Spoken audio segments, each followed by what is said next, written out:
네, 역사 교양 6.25 특집. 우리가 몰랐던 6.25에 관한 놀라운 사실 6가지 방송하겠습니다. 자, 우리가 중요하게 생각하는 그 쟁점 조선 역사를 한 주 미루고 이 6.25 전쟁, 조선 전쟁, 한국 전쟁의 특집을 마련한 이유는 그동안 7, 8년 방송을 하면서 이 6.25 전쟁을 단일 주제로 다뤄본 적이 없다는 이유. 두 번째로 이 이른바 진보와 자주를 자처하는 사람들의 이 조선 역사뿐만 아니라 최근 역사에 대해서도 전혀 모르는 옛것.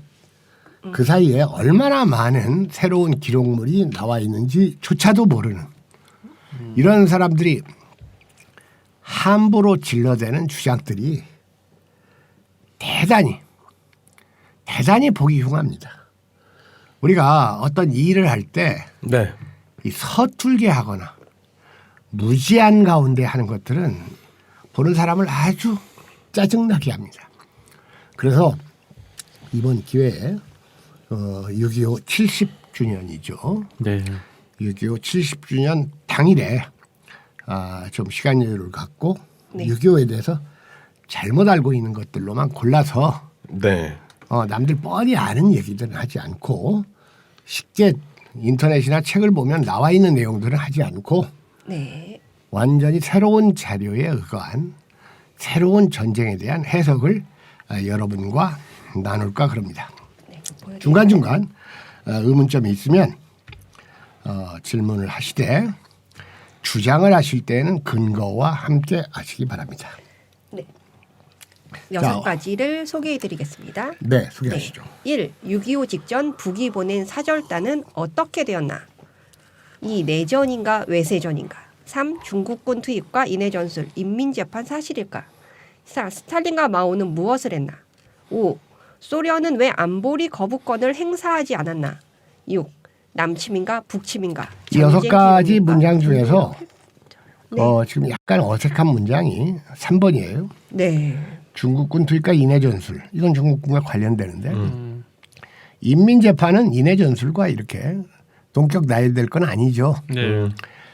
그런데 우리가 잘못 알고 있는 대표적인 것 중에 이제 인해 전술과 인민재판이 있어서 같이 놨는데 그래도 어색합니다.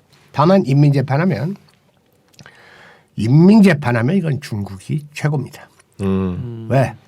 중국 문화 대혁명 때의 그 난동이 그 인민재판이거든요. 이런 점에서 좀 같이 놨는데 자, 여러분 역사는 당연히 기록으로서의 역사와 시간으로서의 역사가 있어요. 기록의 역사는 당연히 과거고 그다음에 시간으로서의 역사는 현재를 뜻합니다. 네. 그런데 우리가 기록 역사는 인식의 대상이에요. 공정하고 정확하게 인식해야 돼요. 그런데 시간의 역사, 즉 지금의 역사, 네. 이건 인식하는 게 아닙니다. 왜? 객관적 자료가 없으니까. 이건 의식하는 겁니다.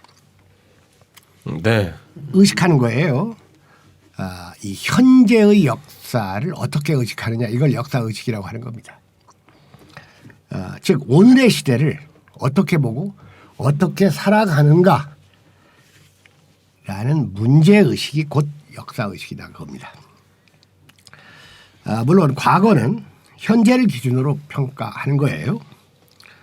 왜냐? 현재적 의미를 띠지 않는 과거는 무의미합니다. 반면에 현재는 과거를 근거로 해서 또 파악되는 겁니다. 네. 과거와 연계되지 않는 현재란 있을 수가 없죠. 네. 이렇게 이런 그 역사 인식과 역사 의식을 바르게 하지 않는 사람들은 제가 볼 때 대체로 조선 시대를 폄하하거나 그러니까 망한 조선이 그렇게 좋아? 이런 말들 많이 달리죠. 네. 망한 조선은 그렇게 싫어하고 경멸하면서 망한 로마나 망한 아테네는 왜 돈 쳐들이고 그렇게 여행을 가는 거예요, 대관절? 코로나 걸리려고. 그렇잖아요. 예. 망국의 원인을 내재적으로만 보거나 도울처럼 조선이 쇠약해져가지고 망했다. 아, 이 돌은 그냥 중국 얘기나 하는 게 좋아요. 자꾸 네. 조선 역사 껴들어봐야 무식만 탄로나요. 참 안타까워요. 당연히 서구와 일본을 선망하거나 개와 계몽주의를 유용하다고 여기거나 근대화를 최고의 가치로 치거나 그리고 조선과 한국 중에서 한국 즉 대한민국 체제만을 일방적으로 두둔하거나 미국의 능력을 과신하는 등의 성향을 보입니다. 근데 한호석 씨 같은 경우에는 미국의 체제를 북한에 비해서 한 발 갈 수 있는 네, 그게 뭐 이렇게 업신여기지 않습니까? 네. 이것도 문제 아닙니까? 한호석의 경우에는 좀 별종이라고 할 수가 있는데, 예. 네, 별종이라고 할 수가 있는데 지금 다수 그룹을 형성하는 건 아니라서 네. 어쨌든 일방적으로 한쪽을 지나치게 우대하고 한쪽을 지나치게 폄하하면 그건 올바른 역사 인식이 아니죠. 네. 그러니까 여러분들도 뭐 페북 같은 데를 보면 그 이런 말을 또 북을 두둔하는 건 좋은데 사실에 근거해서 두둔해야죠. 뭐 북은 빈말을 하지 않는다. 내가 보기에 북은 빈말을 하지 않는다는 말은 해요. 자기들이. 그런데 어떻게 국제 외교에서 빈말을 안 해요. 이번에 김여정 제1부부장도 뭐 이렇게 뭐 엄청나게 할 것처럼 했는데 군사행동에 돌입해놓고 예. 또 보류했잖아요. 예. 그러니까 그런 건 빈말이라고 표현하고 다 외교적 언사입니다. 외교적 언사 없이 외교를 어떻게 하는 거예요. 그러니까 북을 지나치게 도덕적으로 높이는 것은 진정으로 북을 위하는 게 아니라는 것을 꼭 아셔야 됩니다. 국가는 도덕적 기준에 의해서만 판단되는 게 아니에요. 정치나 국가 통치는 결과에 의해서 판단되는 거예요. 그게 이른바 실용주의적 판단입니다. 네.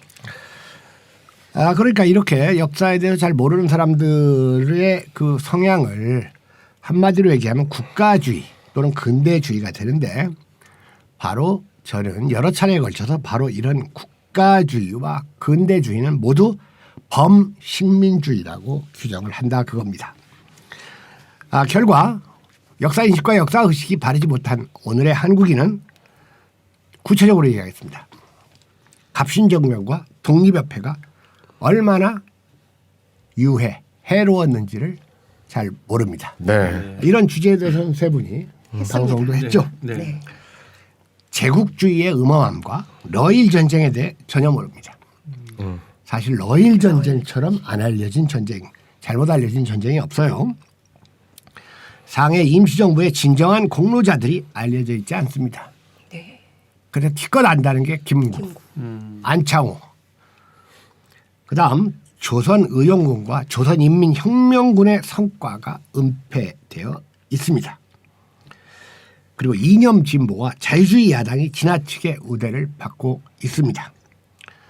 지역주의에 대한 오해와 편견이 있고 마지막으로 바로 한국전쟁, 조선전쟁, 한국전쟁과 조선전쟁의 합성어가 뭔지 아십니까? 한족. 코리안 워입니다. 코리안 워. 그렇죠? 네. 와. 네. 네. 바로 코리안 와의 원인 배경을 잘 모릅니다. 그래서 오늘은 바로 이 코리안 워, 네. 코리안 와에 대해서 논의하는 시간을 갖도록 하겠습니다. 예. 자, 첫 번째 논제가 뭐죠? 네. 6.25 직전 북이 보낸 사절단은 어떻게 되었나? 6.25 직전에 북이 사절단을 보낸 모양이죠. 이런 제목이 있으니까. 그렇죠. 예. 이것은 네. 그 사학자 김성칠 선생의 이제 역사 앞에서 일기가 수록된 역사 앞에서 사실 말입니다. 김성칠 선생은 대단한 보수 민족주의자인데 이런 분의 그 일기가 책으로 나오는 데까지도 8.15 이후에 수십 년이 걸려요. 김영삼 정부 때 출간이 됐어요. 사실 대부분의 책들은 이념 서적은 김영삼 정부 이후 거의 자유화됐어요. 그러니까 자유화된 지가 수십 년인데도 아직도 무슨 금서인 양, 무슨 마르크스 레닌 얘기하면서 자기들이 무슨 몰래 무슨 사상을 갖고 있는 양 그 말하고 행동하는 그 어둠의 진보들이 있잖아요. 이랄 연병을 하는 네네. 자, 일단 김성칠 선생의 그 일기를 한번 소개를 하겠습니다. 네.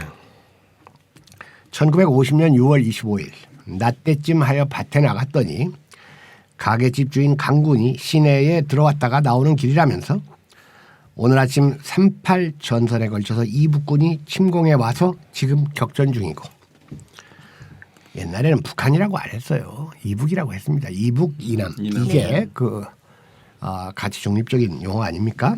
그 때문에 시내에는 군인의 비상 소집이 있으며 거리가 매우 긴장해 있다는 뉴스를 전하여 주었다. 마의 38선에서 항상 되풀이하는 충돌의 한 토막인지 또는 강군이 전하는 바와 같이 대규모의 침공인지 알 수 없으나 시내의 효상을 보고 온 강군의 허둥지는 하는 양으로 보아 사태는 비상한 것이 아닌가 싶다. 더욱이 이북의 조국 통일 민주주의 전선에서 이른바 호소문을 보내온 직후이고 그 글호를 가져오던 세 사람이 38선을 넘어서자 군 당국에 잡혀 문제를 일으킨 것을 상기하면 저쪽에서 계획적으로 꾸민 일련의 연극일지도 모를 일이다. 평화적으로 조국을 통일하자고 호소하여도 듣지 않으니 부득이 무력을 행사할 수밖에 없다고.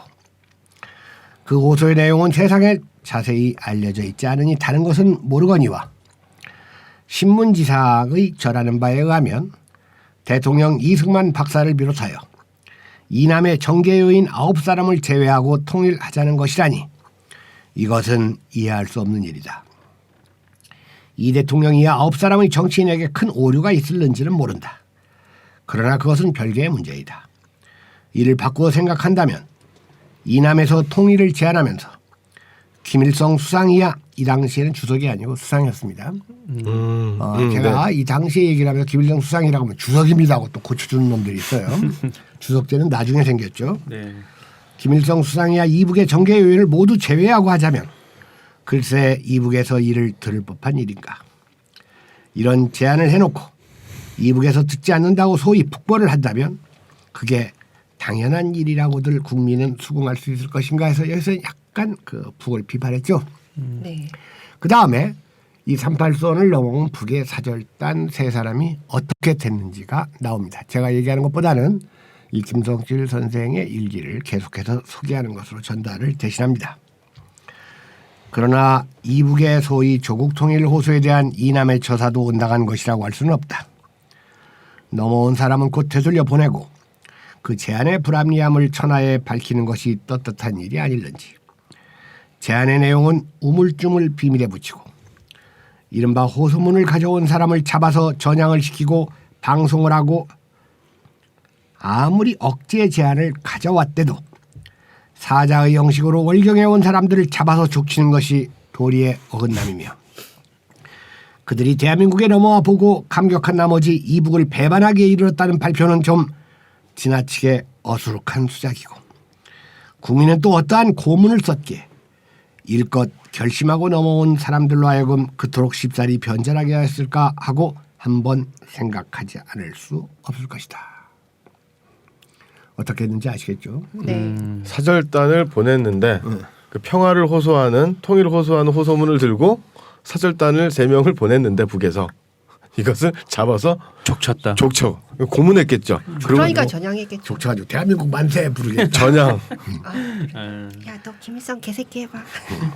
하여튼 쌀값이 소주 한 마리에 3,000원의 고개를 바라보게 되고 민생고가 극도에 빠진 오늘 이 닥쳐온 전란에 백성은 어떻게 대처할 수 있는 것인가. 그야말로 나라와 민족을 생각하는 그 보수주의 사학자의 민족주의 사학자의 그 충정어린 마음이 표현된 일기 김성칠 저 역사 앞에서의 그 일부를 여러분에게 소개하는 것으로 네. 그 6.25 전날 6.25 직후 그 분위기와 그리고 북에서 넘어온 사절단을 이승만 정권이 어떻게 처치했는지를 말씀을 드렸습니다. 김성칠 선생의 그 당시 집이 정릉 배박골이에요. 네. 제가 중고등학교 한 4년 정도를 정릉 배박골에서 지냈습니다. 그러니까 이제 정릉에서 시내로 넘어오려면 그 정릉천을 따라서 넘어와가지고 미아리고개를 넘어서 도남동으로 가는 길이 있고 그 다음에 이제 그건 이제 기역자로 오는 거고 그 다음에 이제 이렇게 직접 넘어오는 길이 아리랑고개입니다. 그러니까 어느 길이 가깝겠습니까? 아리랑고개. 아리랑고개. 그렇죠. 피타고라스 정리에 의해서 이 아리랑고개가 가깝죠. 예. 김석길 선생은 이제 그 6.25로 인해서 원래 이제 걸어서 도남동 전차 종점까지 왔는데 이제 전차가 안 다니는 거예요. 6.25가 터졌으니까. 그러니까 거기 도남동에서 이제 걷습니다. 도남동에서 걸으면 도남동 지나서 삼선교, 삼선교 지나서 해화동, 해화동 지나면 어디입니까? 동대문이죠. 지금 어디 딴 얘기하고 있어. 지금 해화동 지나면 동대문, 아하. 보은동 지나야 동대문. 예. 해화동 지나면 바로 대학로 아닙니까? 네네. 그죠? 네네. 근데 대학로로 안 가고 더 창덕궁 쪽으로 가면 개동. 오른쪽에 창덕궁이 있고 왼쪽에 그 옛날 서울의대가 있었어요. 그런데 그 사이에 명륜동이 있습니다. 해화동과 창덕궁. 네. 그 명륜동쯤을 가다가 길거리에 떨어져 있는 신분증 하나를 줍습니다. 그런데 그 신분증이 중국군 신분증이에요. 이름은 한국 이름입니다. 김익로.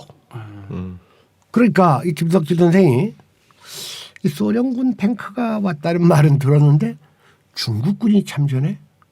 김익로라고 하니까 그게 또 중국 사람일지도 모르잖아요. 그렇죠. 네. 예. 그래서 아주 의아한 생각을 가져요.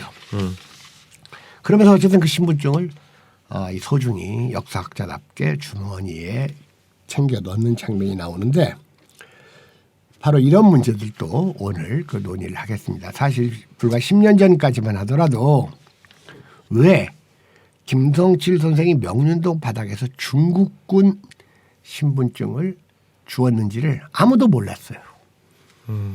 그런 얘기를 좀 더 하도록 하겠습니다. 네. 자, 그러면 오늘 지금 첫 번째 문제는 해결됐다고 네. 보고 그다음에 이 내전인가 외세전인가. 그러니까 이것을 뭐 국제전이라고 할 수도 있고. 자, 어떻게 보십니까, 여러분들은? 내전으로 시작해서 외세전으로 확대됐다 이렇게 볼 수도 있지 않을까요? 그렇죠. 내전으로 시작해서 외세전으로 끝났죠. 그리고 이제 동기라든가 공격과 방어라는 측면에서 보면은 이북에서는 내전으로 시작을 한 거고요. 그러니까 이 전쟁이 일단 1945년 8월 15일 날 시작했느냐 네. 아니면 1950년 6월 25일 시작했느냐 이거에 따라서 주장이 달라질 수는 있어요. 네. 더 정확하게 얘기하면 1945년 8월 15일 대한민국 정부가 수립하고 그다음에 1945년 9월 8일인가요? 9월 9일. 4월 48년. 네, 48년. 예. 네, 45년이 아니고 예.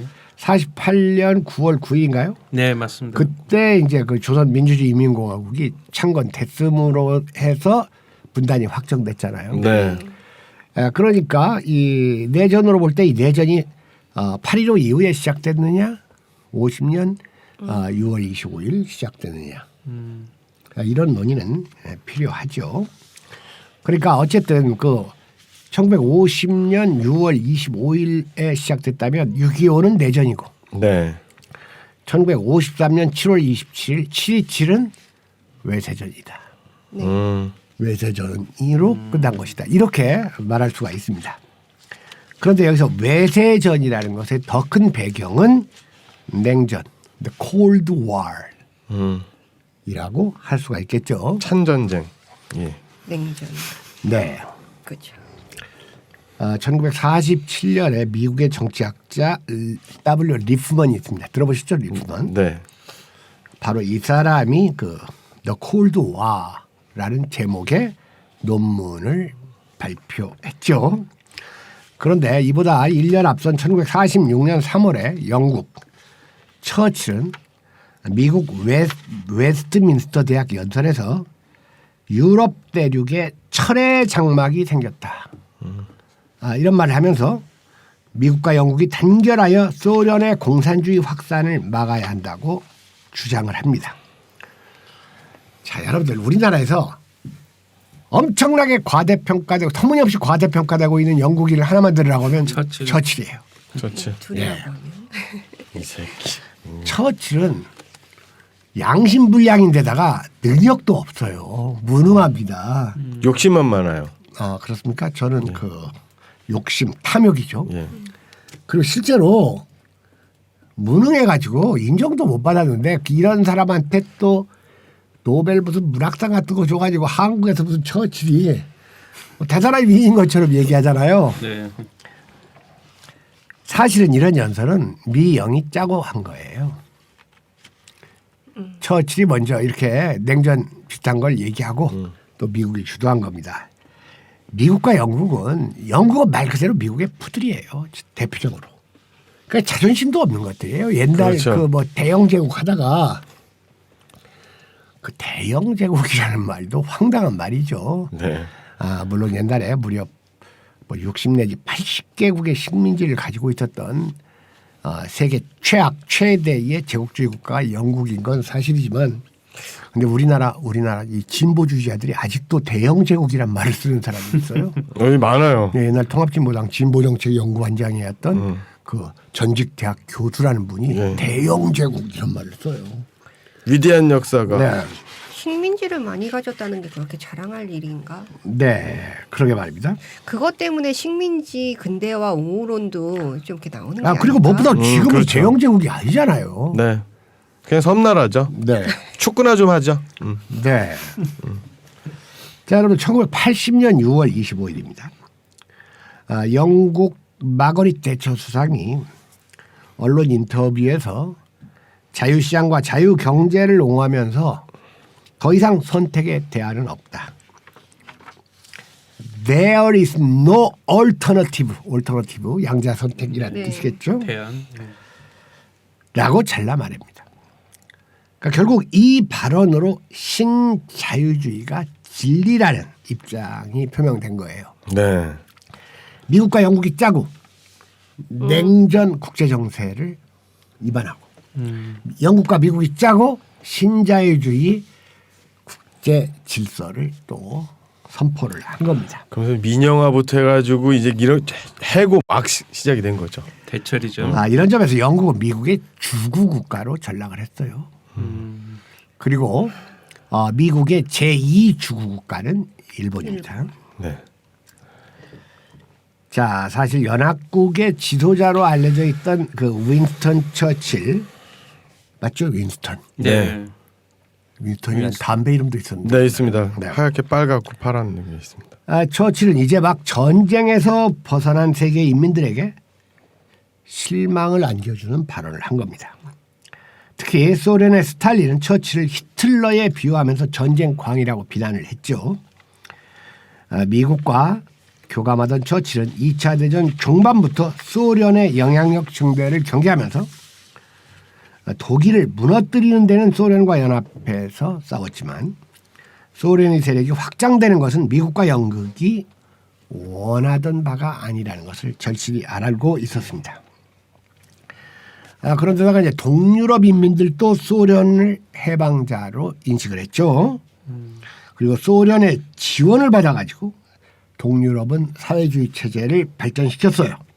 그리고 아시아에서도 조선과 베트남이 같은 길을 걸었고 중국에서도 혁명이 성공하고 있던 차입니다.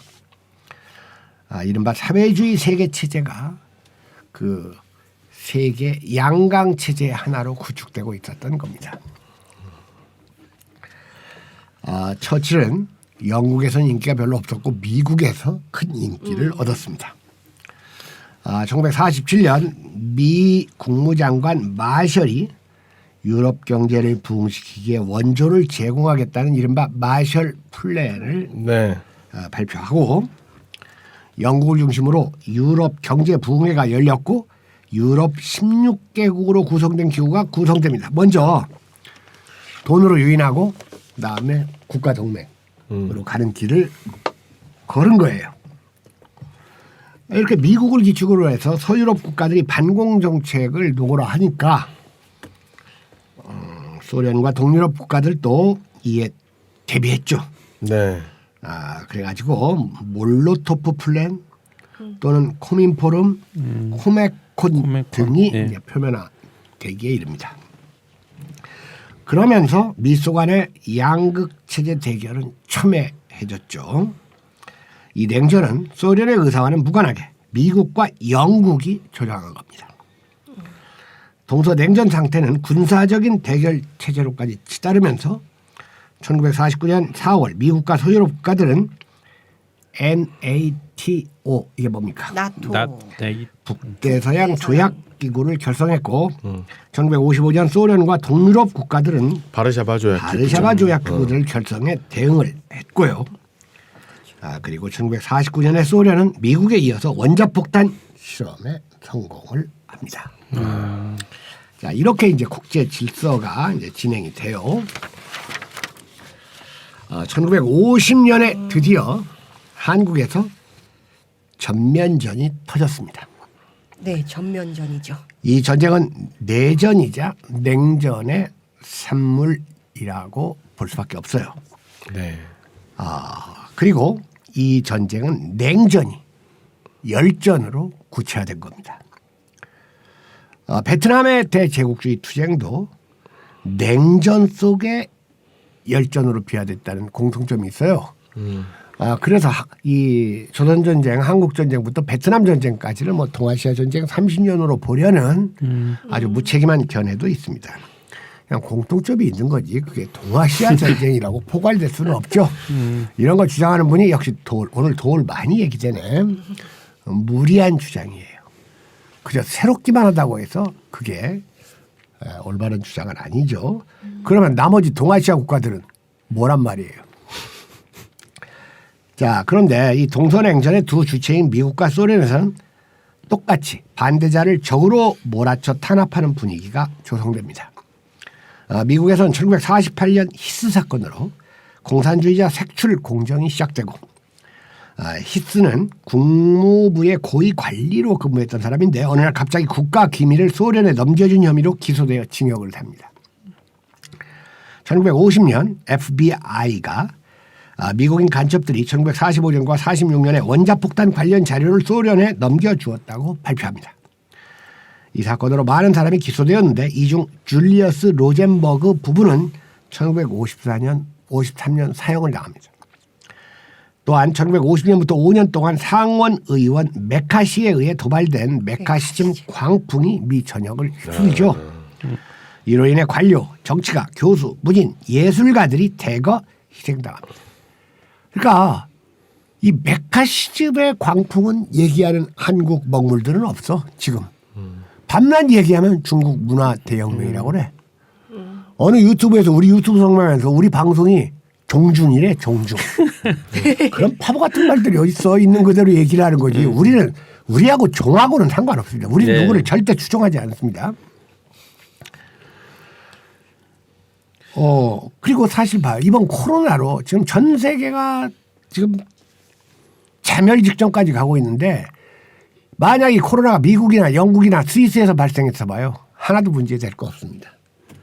중국에서 발생하니까 그냥 좋다 하고 떠벌리고 그랬다가 지들이 이제 오히려 덤태기를 쓰게 된 거죠. 오히려 제국주의 국가들의 치부가 드러나고 그런 있죠. 걸 이제 제가 넘어간다고 하는 건데. 자, 아무튼 소련에서도 스탈린주의와 개인 숭배가 나타났고 문화와 예술의 이데올로기 통제가 시작됐죠. 레닌그라드 사건, 의사단 음모 사건 등의 반체제 사건도 발발합니다. 그러던 중에 대외적으로 1948년 자주 독자 노선을 추구하던 유고슬라비아가 코민포럼에서 제명됐죠. 동서냉전의 대표적인 산물은 세 개의 분단국이었습니다. 베트남 1975년 월맹이 승리해서 자주 독립국이 됩니다. 독일 1990년 서독의 주도로 통일을 이룹니다. 우리만 한국과 조선만 냉전의 후유증에서 벗어나지 못한 채 치욕의 분단 역사가 지속되고 있고 이것을 선도하고 있는 집단이 조중동과 미통당이라고 할 수가 있습니다. 네. 자, 그렇기 때문에 이 우리가 첫 번째 논제였던 내전인가 이 외세전인가에 대한 이해가 여러분들 좀 됐으리라고 생각을 합니다. 어렵네요, 그것은. 좀 어렵습니까? 어려우신 분들은 이제 또 반복해서 우리 방송은 반복해서 듣는 분들이 좀 있대요.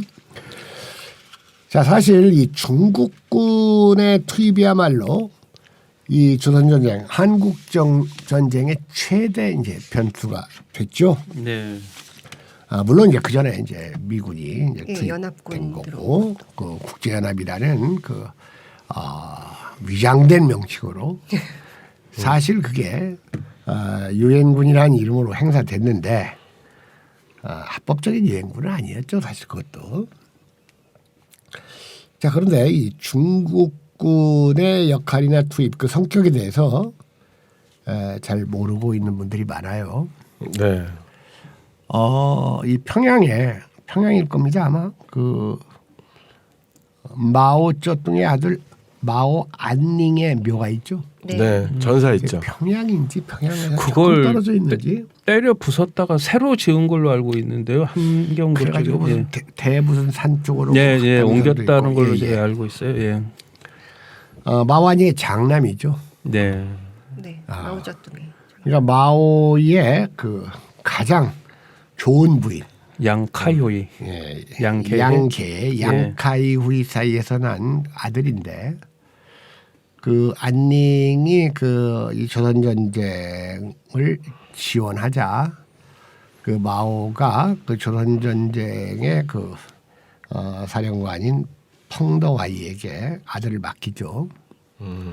아들을 맡기자 펑더와이는 그 마오의 아들이 사실 자기의 장남을 그 험악한 전쟁에 보낸다는 것이 이 마오의 그 조선에 대한 우정 같은 것을 또 한편으로 네. 느낄 수 있죠. 근데 이 좀 보안답시고 러시아 통역 장교로 썼는데 그리고 사령부에 근무를 시켰는데 하필이면 그렇죠. 미국의 전투 폭격기가 이 지원군 사령부를 폭격해가지고 비행기가 그 쏜 네이팜탄에 맞아서 그 안닝이 죽습니다. 막 그 신혼이었는데 그런데 이제 중국군에는 그 전사자는 현지에 묻는다는 규정이 있어서 마오쩌둥은 아들 안닝을 그 중국으로 송환하지 않고 이 조선 땅에 남겨뒀죠. 자, 그런데 6.25가 언제 터졌습니까? 50년 6월 25일에 터졌어요. 네. 이 얘기도 이제 좀 이따 더 하겠는데 그런데 중국군이 이 전쟁 전선에 투입되었음이 확인된 것이 언제냐면 10월 26일입니다. 지금 전쟁 발발 4개월 정도. 그렇죠. 이미 그 사이에 네. 이 조선인민군이 저 낙동강까지 갔다가 네. 그렇죠. 8월 달에 그 다음에 9월 15일 날 인천 상륙작전 하고 네. 그 다음에 이제 그 서울 탈환하고 928. 예. 네, 28일. 서울 수복하고 그 다음에 10월 1일 날 38선 돌파하고 네. 이 세상에 10월 동족끼리 38선 돌파한 날을 국군의 날이라고 정해놓으니 이게 될 일입니까 이게? 국군의 날을 정하려면 무슨 최소한도 무슨 그 조선의용군이나 또는 광복군이라도 창건한 네. 날을 정하든지 예, 뭐 아니면 무슨 뭐 아니면 그냥 한산대첩 기념일 뭐 이런 날. 아니면 그냥 따로 정하든지 네. 하지. 세상에 38선 돌파한 날을 국군의 날을 정해놓고 아직까지 그걸 쓰고 있는. 자, 아무튼 이 말 그대로 여러분들 그 인민군이 이제 6월 25일 날 천안에 오니까 이 후퇴를 했잖아요, 일방적으로. 네. 네. 후퇴를 어느 정도 빨리 해줄 줄 알아요? 추격하기가 힘들 정도로 후퇴를 하는 거예요. 그래서 이승만은 갔다가 다시 원래 오잖아요. 도망가는 놈하고 쫓아가는 놈하고 하면 도망가는 놈이 더 빠른 법 아닙니까? 네. 근데 타고 가서 빨랐나? 또 그 반대 현상도 또 북측의 후퇴도 엄청 빨랐어요. 왜 그렇게 빨랐냐면 인천 상륙작전 정보가 이미 이제 그 예상이 됐었거든요. 그러면 미국한테 상륙작전을 허용하면 그 전선에 허리가 잘릴 거 아닙니까? 네. 네. 보급이 보급도 차단되죠. 잘리고. 예. 그냥 엄청나게 빨리 갔는데 우리가 무슨 인천 상륙작전이 뭐 대성공을 거둔 작전인 줄 아는데 인천 상륙작전은 절반의 성공이라고 할 수가 있어요. 왜냐하면 9월 15일 날 그 월미도와 그 인천으로 들어왔잖아요. 네. 백화점. 그런데 원래 목표는 뭐 인천에서 서울까지 얼마나 걸립니까? 금방 가죠. 요즘 전철로 얼마 걸립니까? 전철로 한 20분 정도 걸려요. 아, 전철로 20분이요? 네. 20분은 더. 네. 직통이 있습니다. 네네. 그러니까 저 같은 경우가 이제 구보를 하면 네. 뭐 한 시간 정도, 네, 그 정도 걸립니다. 네. 1시간 정도의 그 전철역까지 가가지고 네. 거기서 이제. 지하철을 근데 아무튼 원래 계획은 3일 내로 서울 입성이었었어요. 예. 이래야지 이 차단을 시킬 거 아닙니까 인민군을. 신속하게 네. 차단해야. 예. 근데 얘들이 서울 가까이 와가지고 지금 연희동 전두환이네 집이 있는 데에서 네. 이 인민군이 아주 기를 쓰고 방어를 합니다. 그래서 연희동 전투에서만 일주일이 걸려요. 그러니까 계속 연희동에서는 포소리가 나지. 서울 사는 사람들은 우선 포소리만 계속 나고 왜 안 들어온다냐 하다가 한참 있다 들어오니까 그 사이에 인민군의 주력 부대가 다풍으로 갔습니다. 그리고 이제 동작 느린 애들하고 멀리서 온 애들 그리고 이제 후방 보급 뭐 이런 거 좀 뒤지다거리하는 사람들이 올라가지 못하고 남쪽에 남잖아요. 전투 주력은 아니고. 그러니까 전투도 있어요. 예. 그런 전투가 대부분인데 그러니까 원래 남쪽에서 자생된 태백산맥의 빨치단이 9빨치고 조선 인민군의 정규 부대가 남아서 된 빨치가 10빨치인데 두 빨치의 자질 차이가 엄청 커가지고 잘 못 어울려요. 9빨치가 수준이 낮은 거예요. 원래 자생 빨치 바닥 빨갱이들의 수준이 낮아요. 그건 왜냐면 그건 약간 그 정상적으로 이렇게 빨치단이 됐다고 보기에 어려운 사람들이 거기에 껴있거든요. 근데 어쨌든 그런데 말 그대로 그 이른바 유엔군이라는 그 미군을 그 중심으로 한 유엔군이 그 16나라라는 설도 있고 16개국 아닌가요? 네. 어쨌든 우리가 학교 다닐 때 16개국이라고 배웠어요. 전에 다 외우던 걸 기억하고 있었는데 선생님께서 그거요? 예, 네, 16개국. 미, 영, 오, K. K가 어디입니까? 캐나다? 오는 오스트리아죠. 미영, 오케이, 뉴타, 벨콜크, 네터프룩, 피리남 이렇게. 네덜란드, 터키, 프랑스, 룩셈부르크, 필리핀, 이디오피아, 남아프리카 공화국에서 16개국입니다. 예. 자, 근데 어쨌든 유엔군이 이제 진격을 하는데 국군 6사단이 항상 얘들도 사람 많이 죽는 최전선은 또 한국군을 내세웠어요. 몸빵하라 그거예요. 그래서 압록강 가까이 갔던 게 국군 6사단인데 독림산이라는 산기슭에서 정체불명의 적부대를 만납니다. 그동안 파죽지세로 치고만 올라가는데 갑자기 이 부대를 만나가지고 선두부대가 그냥 졸제 해체돼버릴 정도로 괴멸. 네. 그리고 급히 지원 부대를 투입했는데 걔들도 다 당해요. 이건 지금까지 없던 일이거든요. 국군은 이 인민군의 저항이 갑자기 강력해진 이유를 알 수가 없었습니다. 그런데 그날 오후 국군은 낯선 복장의 병사 하나를 생포합니다. 이 낯선 복장의 병사는 나는 중국군이며 이미 10월 19일부터 이곳에서 대기하고 있었다. 자, 그러니까 19일부터 이곳에서 대기하고 있다가 여러분들 오기만 하면 한 번에. 그러니까 그 전에 이미 중국군이 지금 여러분들 저 압록강 가면 그 안동, 단동 거기에서 그 인민군 도하지점들 지금 다 이렇게 다 있지 않습니까? 그 시간에 이 미국 애들은 뭐 하고 있었냐면 평양에서 그 적의 수도를 점령했답시고 파티. 완전히 파티 같은 거 하고 있었어요. 그러면서 이제 전쟁은 이겼으니까 미군을 다시 일본으로 이제 재배치하는 이런 계획을 세우고 있었습니다. 지휘부가 이러니까 병사들도 들떠 있어가지고 무슨 뭐 추수감사절에 칠면조를 일본 동경에 가서 먹고 진자에 활락가를 쏘다니는 상상에 부풀어 있었는데 뭐 상상이지 뭐 얘들이 무슨 돈이 있겠어요. 미군들이 거지들. 한편 미국은 한국의 동의도 없이 이북 지역에 군정을 실시할 계획을 진행하고 있었습니다. 그러니까 평양을 점령했는데 이승만이 평양 방문했잖아요. 네. 대통령의 공식 방문이 아니라 개인 자격으로 방문을 했어요. 그러니까 미국 놈들이 북은 손대지 마라. 이건 우리 거다. 이거. 나쁜 새끼들. 바로 중국군의 전면 개입이 확인된 것은 이 시점인데요. 말 그대로 신기루처럼 나타나서 국군과 미군을 단 열흘 만에 청천강까지 밀어내버린 이 정체불명의 부대들은 11월 6일이 되자 다시 신기루처럼 사라져버립니다. 미군은 처음 대관절 그들이 어디서 왔는지 어떻게 그리 강력한 힘을 행사할 수 있는지 그리고 그들은 어디로 사라졌는지 등을 전혀 알 수가 없었던 겁니다. 왜 그랬어요? 바로 이들이 누구예요?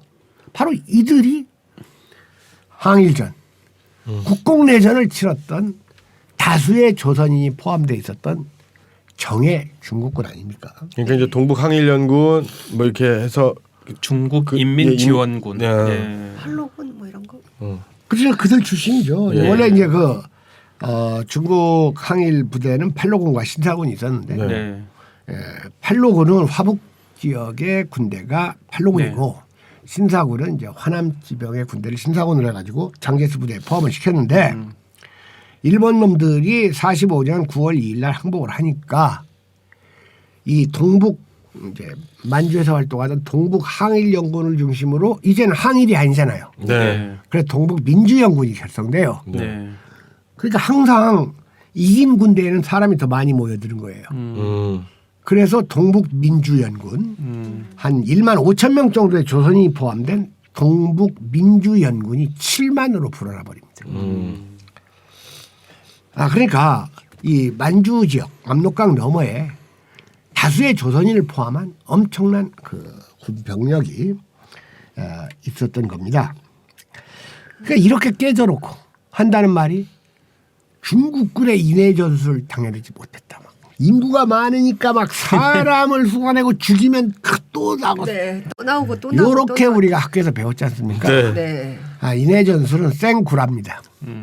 생구라고 어쨌든 공군력은 미군이 훨씬 강했지만 육지의 이 보병전 그리고 이 기습전 유격전 이런 건 중국군이 현저히 강했죠. 네. 거의 말씀 들으니까 마오쩌둥이 게릴라전을 전술 중에 하나인 기동전, 운동전이 그렇죠. 아닌 기동, 예. 치고 빠지고. 예. 그렇습니다. 두 번째로 문화대혁명 때 있었던 그 홍위병들의 인민재판 이게 이 남쪽에서 있었느냐? 있긴 있었습니다. 있긴 있었는데 이게 북측 지도부의 공식 방침에는 인민재판이 없어요. 아까 얘기했던 대로 바닥빨갱이들. 바닥발기. 그러니까 남쪽에서 별 볼 일 없이 살다가 인민군 세상이 되니까 공산주의가 된 놈들. 항상 그런 놈들이 문제예요. 정말로 저질들입니다. 걔들이. 왜? 그러니까 그 바닥발갱이 중에는 어제까지 막 방공 투사 뭐 대한 청년회 막 하면서 서북 청년회. 김일성 때려잡자 소리 지르던 놈들이 갑자기 세상 바뀌니까. 빨갱이로 바뀐 거예요. 기회주의자네 또 그것도. 그러니까 그런 걸 이제 그 당시에는 그 바닥발갱이라고 했었어요. 이 정규군은 민폐가 없었어요. 하나. 네. 특히 우리 어머니 하면 특히 이북 인민군 정규군은 대단히 신사적인 군기가 잡혀 있었는데 이 바닥발갱이들 얘들이 문제예요. 항상 그렇게 변하는 놈들. 이 얘들은 막 극자에서 극으로 막 왔다 갔다 하는 애들이에요. 이 시대에 따라서. 그러니까 예전에 그 갑자기 우리나라에서 막 등화관제 훈련이 막 생겼거든요. 네. 제가 그때 5층 아파트, 엘리베이터 없는 5층 아파트 살았었는데 등화관제 훈련을 하니까 막 이 새끼들 그 동네 그 별 볼일 없는 놈들이 막 다 이 나가서 불 꺼요. 등화관제 요원이 돼가지고 막 불 끄라고 막 소리 지르고 네. 다니는 거예요. 분위기가 갑자기. 근데 그때 우리 집에 아기가 있었으니까 불을 다 끄면 안 되지. 그래서 불을 살짝 켜놨더니 막 야 5층 불 꺼! 불 꺼! 야, 베란다로 나가. 야, 이 씨발놈들아, 너희들이 인민군 천하에 오면 다 빨갱이 될 새끼들이야. 내가 이제 뭐 이렇게 소리를 질렀던 적이 있는데 바닥 빨갱이들에 의해 자행된 인민재판은 있었는데 이것도 극소수고 인민군 사령부 측에서 일체의 인민재판을 그만둔 후령을 여러 차례 내린 걸로 봐서 이게 공식은 아니다. 이렇게 얘기할 수가 있겠습니다. 자. 지금 뭐 시간이 어떻게 25분 6시 20 지금 24분. 6시 24분입니다. 자, 그럼 우리가 세 번째 논제는 뭡니까? 스탈린과 마오는 무엇을 네 했나? 번째입니다. 예, 네 번째. 벌써 네 번째 네. 스탈린과 마오 아주 중요한데 여기가 네. 좀 깁니다. 자, 여러분들 그 이 한국 전쟁, 조선 전쟁에 관해서 이제 무수한 기록물들이 직간접적으로 다 이렇게 제공되거나 공개되거나 네. 또 간접적으로 책으로 출간들이 됐어요. 그 중에서 우리는 그냥 공산주의자 하면 다 그냥 똑같은 한편으로 몰잖아요. 네. 네. 그런데 6.25 전쟁 당시에 스탈린과 마오의 관계가 대단히 불편했다. 스탈린은 애초부터 이 조선반도를 통일시킬 생각이 없었어요. 그리고 단지 전쟁에 개입함으로써 미국이 조선뿐만 아니라 중국과 충돌해서 세력이 약화되기를 바랐을 뿐입니다. 그 다음에 스탈린은 동유럽을 시작으로 전 세계적인 혁명을 일으키려고 마음먹고 있었습니다. 자, 1960년대 중국과 소련은 심각한 긴장 관계로 돌입을 하지 않습니까? 그때 말입니다. 중국에서 핵 개발한다니까 핵 개발하는데 소련이 핵 공격하려는 계획까지도 세워놨었어요. 소련 좀 중국이 그러니까 비밀리에 핵 개발을 했잖아요. 네. 물론 소련 미국도 욕할 비밀리에 했지만 비밀리에 할 수 있는 그 지역이 어디입니까? 핵 개발. 사막입니다. 바다에서는 뽀록 나요. 네, 바다는 뽀록 나. 딱. 그러니까 미국이 그 로스엘라모스에서 그 사막에서 하지 않습니까? 네. 중국은 어디에 있는 줄 아세요? 고비사. 사막에서 하는데 거기에 사공사라는 유령 도시를 만들어 놓고 거기서 했던 겁니다. 지금 그 도시 없어졌어요. 자, 그런데 지금 새로이 이제 공개된 소련 비밀 기록을 보면 소련 집권층 내부에서 중국에 대한 무력 개입을 논의했고 심지어 중국 공업 지역에 대한 어디서 핵을 만들고 있는지를 모르니까 몇 개의 공업 지역을 골라서 핵 공격을 해가지고 중국의 핵 개발을 분쇄하려는 계획까지 소련이 생각보다 나쁜 세웠다는 놈들이네요. 그 기록이 있습니다. 이쯤에서 제가 여러분들에게 하고 싶은 말이 있습니다. 한국의 수국골통들은 미국을 과잉 신뢰합니다. 미국이 자유민주주의의 수호자라는 생각을 가지고 있는 어리석기 짝이 없는 교수, 변호사들 페이스북에 숱하게 보여요. 그런데 반면에 한국의 진보주의자들은 아직도 구소련을 과잉 신뢰합니다. 통합진보당 내에 디글거려요. 특히 교수들. 득식을 가리죠. 네네. 둘 다 안타까운 일입니다. 미국과 소련은 정도 차이가 있을 뿐이지 초강대국의 탐욕을 가지고 있었다는 점, 음험한 이중성을 가지고 있었다는 점에서는 본질적으로 같습니다. 자, 이런 가운데 이 6.25 전쟁을 이용해서 스탈린이 김일성과 마오를 기만했다는 사실들이 또 최근 발간된 여러 책과 기록들에서 확인돼요. 물론 약간 지나친 반공성을 가지고 있는 미국의 저널리스트 해리슨 솔즈베리가 있는데 이 사람의 그 마지막 황제들이라는 저서에서는 스탈린이 마오를 견제하기 위해서 3중의 속임수를 썼다라고 표현하는데 이게 나도 처음에는 이 책을 처음 읽었을 때 믿지 않았는데 네. 구체적인 자료들이 다른 책에 의해서 다 이 제공이 되는 것을 익힐 수가 있었습니다. 자, 스탈린이 그 2차 상륙작전 직후에 네. 인민군이 압록강까지 밀리니까 이런 말을 합니다. 김일성의 용감한 모험은 실패했다. 남한의 자 벌써 김일성의 용감한 모험은 실패했다. 여기서 아주 중요한 힌트 같은 게 있죠. 누가 모험을 시도했는가. 남한에 자신을 지지하는 세력이 많고 군사력도 우세하다고 큰소리쳤다. 이건 김일성이 큰소리 친 게 아니라 박헌영이죠. 김일성하고 박헌영이 스탈린을 만났거든요. 6.25 전에. 네. 그때 박헌영이 큰소리 친 거예요. 나는 그의 말 이거 나중에 아주 심각하게 북에서 회의해서 이 박헌영 세력이 문책당합니다. 그러니까 막 얘들이 막 아직도 뭐가 있다고 그러니까 막 장부 가져와봐 남노당 막 하고 막 자기들이 갈등하고 그래. 거기 또 회계부정이 일어나죠. 맞아. 예. 걔들 회계부정도 했습니다. 뿌리 깊- 나는 그의 말만 듣고 남침에 동의했다. 이거 빠지는 거 보세요, 스탈린. 미군의 상륙작전으로 현재 위기에 처해 있다. 우리는 조선에서 병력을 철수한다고 이미 발표해버렸다. 전쟁터에서 미군과 충돌하는 것이 불가능하다. 대신 공군력을 동원해 엄호하겠다. 이게 스탈린의 말입니다. 이 스탈린은 이 미국 원자 폭탄의 이 저력을 보고 완전히 벌벌 떨었어요. 실제로는. 자, 이에 비해서 마오는 이런 말을 합니다. 많은 동지들이 조선전쟁 출병을 반대한다. 그러나 우리가 잊어서는 안 될 일이 있다. 항일전쟁과 해방전쟁을 치르는 동안 조선 인민과 당의 동지들은 우리의 혁명을 위해 피를 흘렸다. 조선은 수백 수천 가지 이유를 들이대도 바뀔 수 없는 혈맹이다.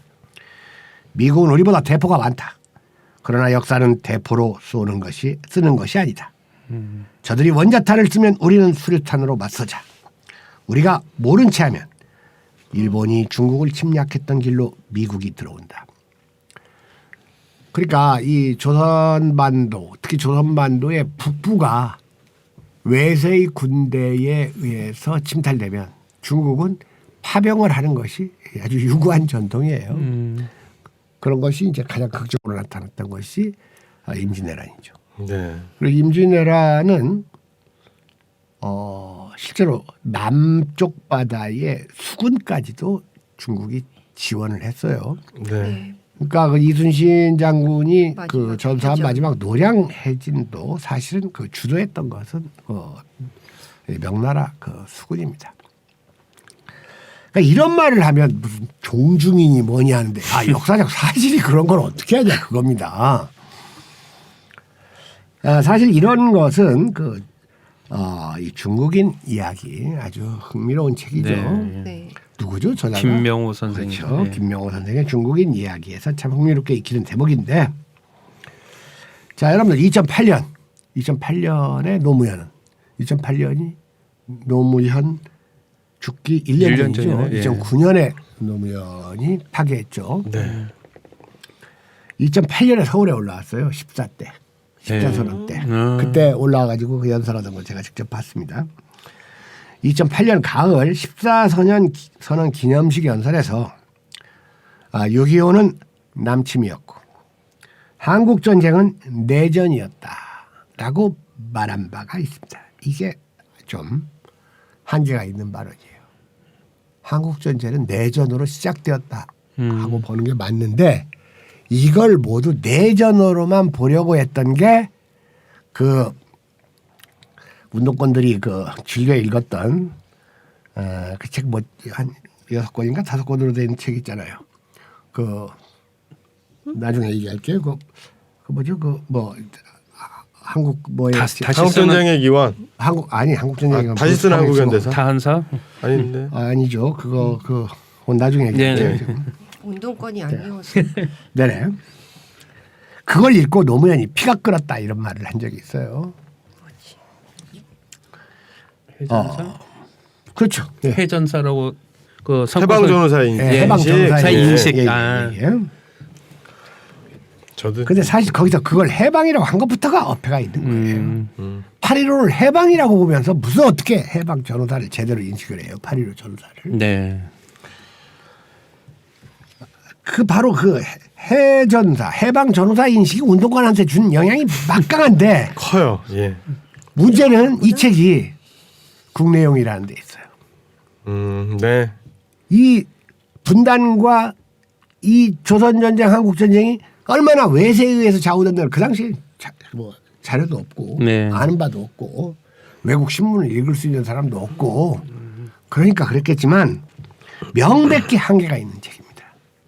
그러니까 노무현이 읽고 피가 끓었다는 해방 전후사의 인식이나 조정래 태백산맥 같은 책들은 당대의 소명을 다했지만 이제는 시대적 소명이 끝나버린 책들인데 아직도 거기에 함몰되어 있으니까 진보가 수구화된다 그 얘기입니다. 제 얘기. 아직도 그 책을 선물로 주고 그래요. 그래요? 예. 그 전쟁 자, 다 사주던. 그런데 6.25는 남침이었다고 했거든요. 노무현이. 네. 그러니까 6.25 시점에서는 남침이라는 말이죠. 네. 그러니까 한국 전쟁을 꼭 6.25 때부터 시작한 건 아니다라는 인식이 노무현에게 있었어요. 그만하면 그래도 노무현이 좀 그 당시로서는 잘 알고 있었던 건데 노무현이 말한 한국 전쟁 내전론은 바로 진보에서 취하고 있었던 관점 중 하나인데 사실 6.25 당일의 남침설은 이제 보수건 진보건 부정할 수 없는 정설로 굳어졌는데 네. 여기서 남침이냐 북침이냐를 따지는 일이 별 의미가 없다는 것도 꼭 같이 보셔야 됩니다. 그리고 아까도 얘기했지만 한국전쟁, 조선전쟁은 8.15 이후에 시작됐느냐 6.25 때. 8.15 이후에 시작됐고 6.25 때 전면 전화됐다. 이렇게 보는 게 맞다고 예, 봐요. 예. 자, 오늘날도 많은 한국인들은 김일성의 남침을 죄악시합니다.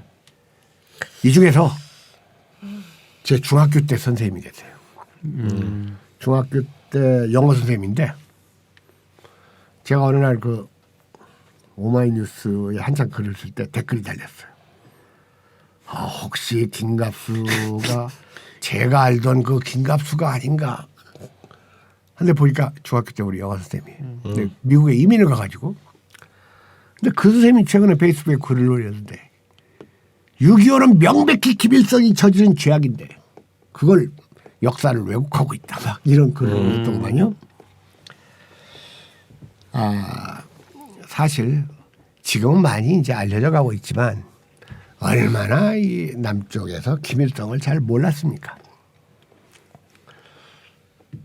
일단 김일성이라고 말하는 것 자체가 이게 뒷머리가 땡기는 그러니까 무서우니까 알려고 하지도 않았고 그렇기 때문에 김일성에 대해서 이제 모르는 채로 있었는데요. 멀쩡한 지식인들 예를 들어 무슨 드라마도 쓰고 하는 소설도 쓰고 하는 연출도 하는 김상수 작가 같은 사람이 있잖아요. 네. 그런 사람이 페이스북에다가 김일성과 박정희 동상을 나란히 올리면서 두 사람을 동질로 취급한다 그겁니다. 그게 무슨 세련되고요. 그 대표적인 게 최상천이에요. 그죠? 예. 역사 교수 출신 아닙니까? 아니 독립군 때려잡던 일본군 장교하고 독립군 출신하고 어떻게 같아요? 정말 김일성과 박정희는 동질로 취급될 수 있는 것일까? 서로 적이었으면 뭐 동질이긴 할 수 왜 있겠지만 이들이 동질로 취급할까요? 두 사람을 간단히 얘기해서 무지하기 때문이라 그겁니다. 6.25 남침을 비난하려면 최소한도 왜 그런 일이 빚어졌는지 전후의 인과적 팩트는 알고서 해야 됩니다. 여러분들 김일성이건 이승만이건 똑같이 폭력 통일의 야망을 가지고 있었던 건 틀림없는 사실이에요. 네. 다른 게 있다면 김일성은 준비해서 강했고 이승만은 말로만 해서 강한 척만 했다 그겁니다. 네. 자, 이승만은 38설에서 무수한 도발을 감행합니다. 네. 그리고 대부분의 역사학자들이 일치하는 것은 그 무수한 수천 건의 도발에서 최소 70 내지 90%는 남측에서 북에다 저지른 도발입니다. 그리고 이승만은 당시 반공이 아니라는 이유만으로 대량 학살을 서슴지 않았습니다. 전쟁은 이럴 때 일어나는 법이에요. 약한 국가가 강한 국가를 향해 허세와 폭력의 발언만을 일삼을 때 약한 국가는 어김없이 위험에 빠지게 되는 겁니다. 그러니까 남한만의 단독 정부 수립에 반대해 가지고 일어난 4.3 항쟁, 네. 대구 10월 항쟁, 네. 여순 항쟁, 예. 단선 정부 수립에 반대해 가지고 심지어는 군산 같은 데에서도 엄청나게 항쟁이 일어났는데 그들을 학살할 때부터 전쟁은 시작되었다고 보는 게 브루스 커밍스의 한국전쟁 기원론이에요. 네. 그러나 나중에 명백하게 전쟁이 그때 시작됐다고 할 수 없다는 쪽으로 브루스 커밍스는 약간 수정된 견해를 또 보입니다. 왜냐하면 이 국지전이라고 할 수 있어도 이 전면전은 6.25 때 시작된 것은 이건 빼도 박도 못하는 사실인데 네. 친북 단체들은 당연히 아직도 이제 북침론을 얘기하는데 이건 조금 있다가 마지막 주제에서 더 다루게 돼 있죠. 자, 여러분들 1949년 4월 이 마오의 인민해방군, 중국 인민해방군이 장제스의 국민연합군을 남으로 밀어냅니다. 국共내전 때. 네. 네. 그리고 양자강을 바로 건너는 순간이 중국 인민혁명의 절정, 클라이맥스였죠. 원래 중국 인민해방군은 뭐라고 불렀죠? 두 자로 줄여서? 홍군? 홍군이죠. 네. 홍군으로 불리다가 아까 얘기했듯이 1937년 2차 국공합작, 1차 국공합작은 1924년이에요. 네. 네. 이후 팔로군과 신사군으로 분할 개편되고 이때 팔로군 행진곡을 작곡했던 사람이 광주 출신의 정일성 선생이죠. 네. 그리고 이때 바로 동북, 즉 만주에서는 중국과 조선 연합군의 성격을 띤 동북 항일연군이 주력군이었는데 지금 중국 군대의 정식 명칭은 홍군도 아니고 팔로군도 아니고 인민해방군이거든요. 그런데 바로 인민해방군의 주력이 팔로군이니까 팔로군 행진곡을 작곡한 정일성의 팔로군 행진곡이 인민해방군가로 줄레에 의해서 정식으로 네. 채택이 되고 또 정일성 선생은 조선의 해방 인민군 군가도 작곡을 했죠. 자, 그러니까 양자강은 바로 양자강을 누가 넘느냐에 따라 중국 통일을 누가 이루느냐. 양자강을 기점으로 분단하려는 어떤 획책이 있었던 걸로 알고 있는데요, 그때. 그렇죠. 예. 그 얘기를 지금 하려고 하는 예. 겁니다. 이남은 양자강 이남은 장제스 집에 이북은 마오 이쪽 그렇습니다. 넘겨주려는. 예. 그러니까 이 마오의 인민해방군이 양자강을 건너려고 하자 네. 뜻밖에도 스탈린이 제동을 걸어오는 거예요. 네. 참 스탈린은 미국과 국민군과 인민해방군 3자 사이에서 교묘한 줄타기를 하면서 보이지 않는 곳에서는 미국 편을 듭니다. 결국 스탈린은 중국을 분단시키려는 미국의 손을 들어주기로 한 겁니다. 이 마지못해서 하는 척하고 하는 게 한국하고 방식이 똑같죠. 네. 어쩔 수 없다. 이 지경이 됐으니 자, 그러니까 이 스탈린한테서 급한 전문이 양자강을 건너지 말라는 전문이 오니까 그때 이 마오가 했던 이 탁월한 거. 스탈린 이놈이 양자강이 조선의 38선인 줄 알아 하고 소리를 지르는 겁니다. 그러니까 아주 이 조선과 중국의 정세를 아주 꿰뚫고 있잖아요. 네. 양자강이 조선의 38선인 줄 알아 하고 소리를 지르는 거예요. 그러니까 이 새끼가 또 미국하고 협잡해서 분단시키려고 하는구나 이 말 아닙니까? 네. 사실 이보다 더 험한 말도 했는데 이건 조금 이따 얘기하겠습니다. 아, 바로 마오의 인민해방군이 너비 500km의 도강전선을 형성해서 파죽지세로 양자각을 건너고 1949년 4월 23일에는 국민당 정부의 수도 난징을 함락하고 57일에는 대륙 최대 도시 상하이를 손에 넣고 마침내 1949년 10월 1일 북경의 천안문에서 하늘을 오성 홍기로 물들이면서 중화인민공화국을 선포하게 되는데 네. 중화인민공화국이 선포되고 나서 하이난섬을 점령합니다. 네. 최근에 어떤 또 먹물이 한국 먹물이 그 유튜브에서 얘기하는데 중국은 섬이 있죠. 대만입니다. 하이난섬은 있는지도 몰라요. 대만 하나가 있죠. 딱 이러는 거예요. 홍콩.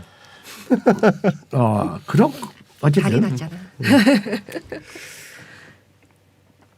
1949년 10월 1일 북경의 천안문에서 예. 하늘을 오성 홍기로 물들이면서 중화인민공화국을 선포하게 되는데 바로 이 중국 국기의 정식 명칭이 오성 홍기 아닙니까? 네. 그런데 바로 중국에서 27년 동안 외교부장과 총리직을 수행한 주울레는 중국 오성홍기의 별들에는 조선인의 피가 배어 있다 이런 말을 하는 겁니다. 이건 결코 과장이거나 외교적 수사가 아닙니다. 네. 조선인 군대는 우수하잖아요. 이 조선인 한국 사람들이. 그럼요. 여러분 지금 국외 동포가 가장 많은 나라는 중국이에요. 인구가 많으니까. 네. 그런데 인구 비례로 해외에 나가서 사는 사람이 제일 많은 나라가 한국입니다. 조선인 군대는 중국 항일 전쟁과 국공 내전에서 위기마다 고비마다 중국군을 결정적으로 돕습니다. 심지어는 아까 얘기했던 대로 신중국이 창건되고 난 저 멀리 있는 그 소동파가 그 유배갔던 하이난섬 전투에서도 조선인이 중요한 공헌을 해요. 그러니까 바로 이 조선인의 가열찬 지원이 없었더라면 중화인민공화국의 탄생은 지연되거나 안 됐을 수도 있다. 그러니까 심지어 뭐 이 도리 뭐 조금 그런 걸 좀 어디서 배워가지고 조선의용군이 그 태양산에서 반소탕전을 벌이잖아요. 네. 네. 그때 그 조선의용군의 연세주 열사, 네. 네. 진강화 열사, 네. 이런 분들이 특히 연세주 열사 같은 분 전사하면서 그 등소평이나 풍도회 같은 애들이 이제 빠져나가잖아요. 네. 그러니까 뭐 그걸 가지고 또 연변대학 가지고 막 우리 의용군이 있으니까 당신네 개혁 개방이 될 수가 있었어 막 하고 이렇게 또 그런 걸 의도 확대의 오류라고 하는 겁니다. 의도 확대. 그래도 뭐 그 정도는 조선 의용군이 중국 개혁 개방하려고 등소평 살려준 건 아니고 하다 보니까 이제 등소평이 그 전투에서 어쨌든 그런 것 정도는 얼마나 될 수는 있는데 그런 얘기를 했던 겁니다. 김일성은 그리고 동북항일연군 출신 동북민주연군 그리고 중국군에 소속되었던 조선의용군들은 바로 중국 통일전쟁이었던 국공내전의 연장선으로 6.25 전쟁을 수행을 한 겁니다. 그렇기 때문에 그들이 조국 해방전쟁, 조국 통일전쟁이라는 명칭을 붙이는 거예요. 만약에 남이 북을 쳐들어왔다면 그 명칭이 조국 보위전쟁이나 조국 수호전쟁이 되는 건데 이걸 해방전쟁, 통일전쟁이라고 북에서도 얘기하는 것은 시사하는 바가 있다 그럽니다. 물론 북은 남침을 인정하지는 않아요. 아직까지도. 네. 한번 했던 말을 바꾸려면 천천히 바꿔야 되잖아요. 그러니까 세기와 더불어를 읽어보면 딱 한 군데 나와요. 원래 서기와 더불어가 일제시대 얘기지만 김일성이 주석이 되고 나서 90년대 80년대 말 시점에서 과거를 회상하는 초점화자의 시점으로 쓴 책이라고 했지 않습니까? 네. 그러니까 그 김일성 회고록에 보면 거기서 이걸 보면 미군이 그 6.25 때 일부러 막 유인했다는 것을 좀 느끼게 한다 이런 말이 좀 나와요. 근데 적극적으로는 말 못해요. 근거가 없으니까. 자, 그러니까 결국 이들은 왜 그렇게 항일전쟁과 국공내전을 가열차게 치렀느냐. 조선인들이. 빨리 이거 끝내고 우리 조국을 통일하겠다는 생각이 있었던 거예요. 그렇죠. 그러니까 결국 조국 통일 전쟁을 수행했고 우리는 이것을 가리켜 남침이라고 하는 겁니다. 그러나 스탈린의 말대로 김일성은 실패한 게 사실이에요. 동기가 아무리 좋았다 하더라도 제가 아까 얘기했죠. 정치는 결과라고. 네.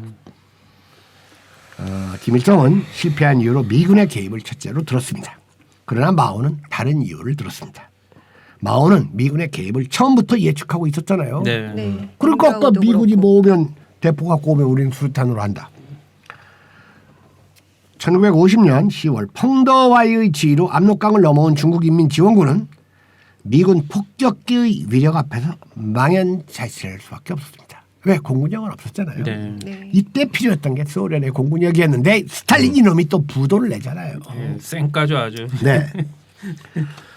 바로 미군 폭격기의 그 공포스러운 위력은 일찍이 대장정에서도 항일전에서도 국공내전에서 본 적이 없는 소름 끼치는 수준이니까 네. 마오의 아들이 미군 폭격기에 네이팜탄에 맞아 죽을 정도면 미군 공군기의 이력이 또 얼마나 큰지를 알아야 돼요. 내가 이러면 또 막 미국을 칭찬한다 이 바보 같은 놈들 또 하는 말이 사실대로 얘기하죠.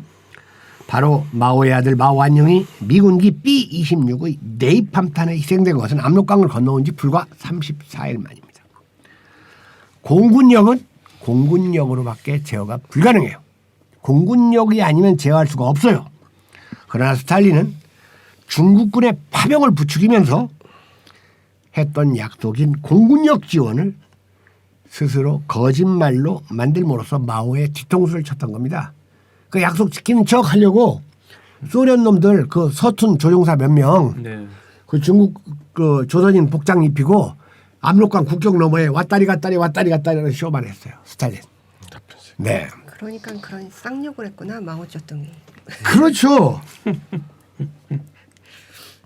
그러니까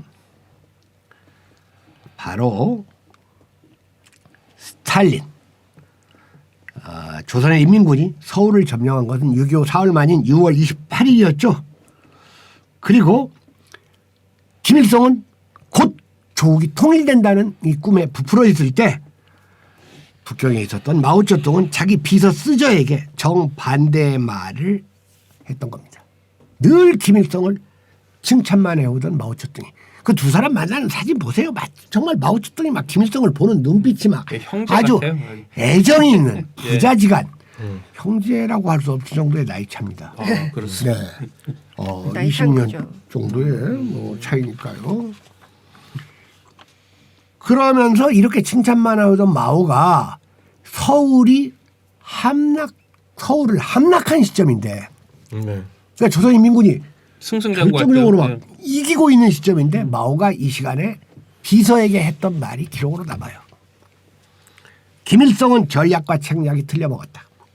성질이 급하다 보니 출병 시기도 잘못 잡았다. 기반이 없는 남쪽으로 더 내려갈까 봐 눈을 붙일 수가 없다. 인천 쪽은 미군이 완전히 철수하지 않았다. 제주도도 마찬가지다. 미군이 서쪽으로 상륙하면 조선군은 허리가 잘린다. 그러면 아주 위험해진다. 이 마오는 사실 손자 그다음에 그 오기입니까? 전법가? 예. 그들을 능가하는 이 전법가예요. 이러면 또 나보고 맞바라고 또 하는 사람들이 있을 거예요. 쉬었다가 공격하는 것이 현명하다는 마오의 뜻이 전달됐지만 김일성은 듣지 않습니다. 그 당시만 해도 소련이 압도적으로 힘이 컸거든요. 그러니까 소련 쪽의 말을 잘 들었죠. 김석진 선생 책 보면 6.25 때 그 서울 함락해놓고 거기에 막 위대한 스탈린 대원수 만세 막 이런 것이 막 김일성하고 같이 이렇게 다녔어요. 네, 두 사진이 있더라고요. 네. 스탈린이 노렸던 것은 중국을 미국과의 전쟁에 몰아넣는 일이었고 이것을 가리켜서 아까 그 마지막 황제들이 아닙니다. 제가 그 책을 항상 새로운 황제들입니다. 마지막 황제가 아니라 새로운 황제들 이 책에서 새로운 황제는 마오하고 등소평을 얘기하는 거예요. 저자 미국인 솔즈베리는 바로 삼종의 속임수였다고 분석을 한 겁니다. 여러분들 소련이 붕괴되자 공부가 부족한 한국의 진보주의자들은 이것이 바로 사회주의의 패배라고 규정하면서 실망을 감추지 못했죠. 웃기는 일이죠. 소련은 사회주의 국가 이전에 여전히 제국주의 국가였을 뿐이라 그겁니다. 사회주의는 제국주의 안 되는 줄 아세요? 기독교인은 사회주의 안 됩니까? 다 공유될 수 있는 거예요. 제국주의는 자유민주주의를 표방하는 나라건 자본주의를 표방하는 나라건 사회주의건 다 똑같이 제국주의가 되는 거예요. 강자가 되고 나면 하는 생각이 다 달라지는 게. 자, 러일 전쟁 때 겉으로는 전쟁하는 척하면서 이면에서 미국과 야합하여 일본으로 하여금 조선을 독식하도록 협조한 것이 바로 러시아입니다. 아간 파천 있죠. 네. 조선이 급격히 망하기 시작한 것이 아간 파천 이후부터예요. 6.25 직후 소련은 유엔 안전보장이사회에 불참함으로써 미국 참전의 명분을 실어줬죠. 네.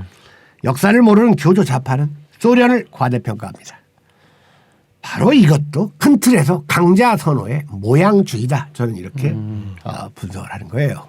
바로 소련이 왜 유엔 안전보장이사회 그 상임이사국에서 거부권 행사하지 않았느냐. 이것은 역사적 미스터리였잖아요. 네. 이걸 또 진보 몽골 꼰대들은 뭐라고 하는 줄 아세요? 소련만 좋아하다 보니까 반대하려고 안 나간 거다. 그게 아니라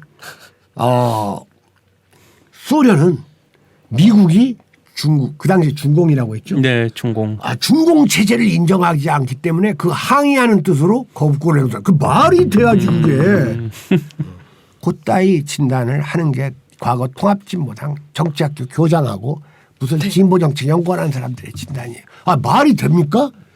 중국을 인정하지 않는다고 한국전쟁에서 그 거부권 행사를 안 하는 게 그 연결이 돼야 될 거 아닙니까? 이건 오늘 시간이 지금 몇 시죠? 55분이네요. 55분이니까. 네. 아이고. 그러니까 이것은 지금